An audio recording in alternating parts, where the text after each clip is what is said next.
देखिए, जिससे लोग डरते हैं उसके लिए तमाम तरह के साजिश और षड्यंत्र करते हैं, उस दिशा में प्रयास करते हैं।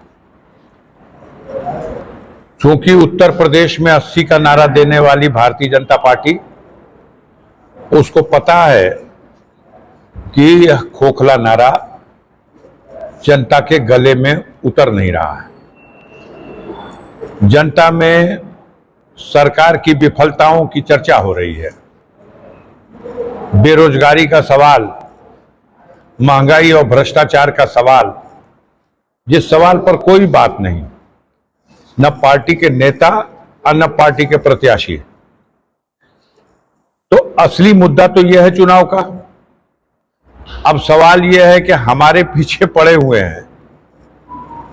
तो उन्होंने, आपने देखा पिछले दिनों उनके अथक प्रयास थे और उस प्रयास में उन्हें कुछ समय के लिए सफलता भी मिली। फर्जी और निराधार मुकदमे के आधार पर निराधार आरोप,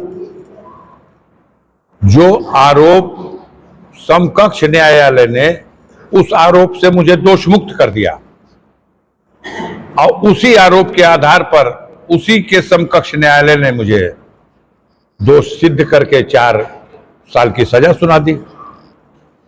हम लोग संविधान और कानून को मानने वाले लोग हैं। हमने कानून के रास्ते से अपील किया हाई कोर्ट में, माननीय उच्च न्यायालय इलाहाबाद से मेरी जमानत मंजूर हुई।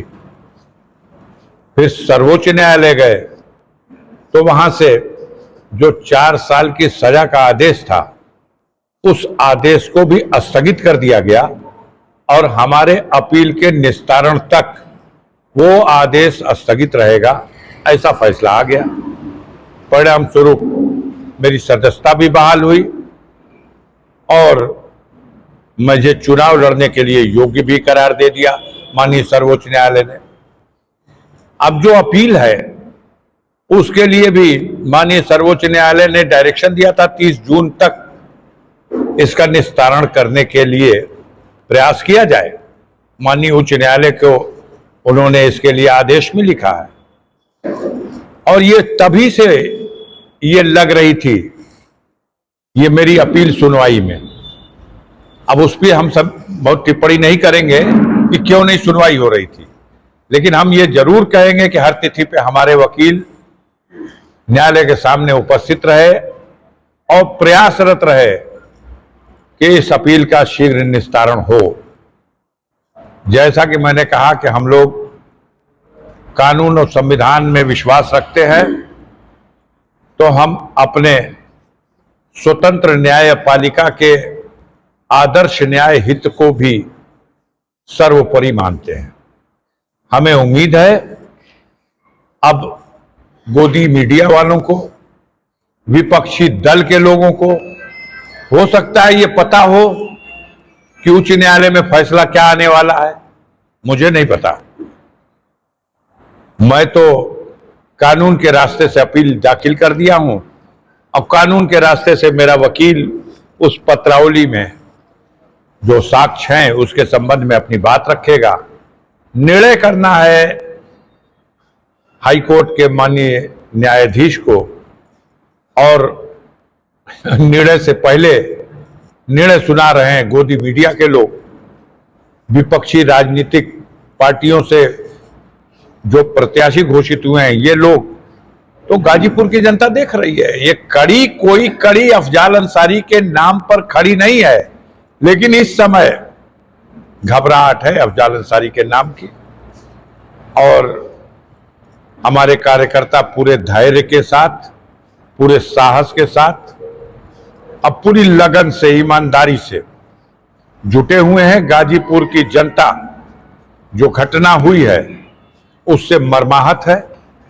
पूरे पूर्वांचल में जो न्यायिक अभिरक्षा में श्री मुख्तार अंसारी, स्वर्गीय मुख्तार अंसारी की जो जहर देकर हत्या की गई है और उनको इलाज भी न किया जाए, ऐसा भी प्रबंध किया गया है, जिसमें सरकार, प्रशासनिक मशीनरी, जेल का प्रशासन और मेडिकल स्टाफ, ये सब जो उनके लोग उसमें इन्वॉल्व रहे हैं, आगे समय आएगा, आप देखिएगा, सब बेनकाब हो जाएंगे। पर्दाफाश होगा इस घटना का, जांच होगी इस घटना की, हम ऐसा उम्मीद करते हैं और भरोसा रखते हैं। पुख्ता सबूत हमारे पास है, 100% ये सिद्ध हो जाएगा और इनको इनके पाप की सजा कानून से भी मिलेगी।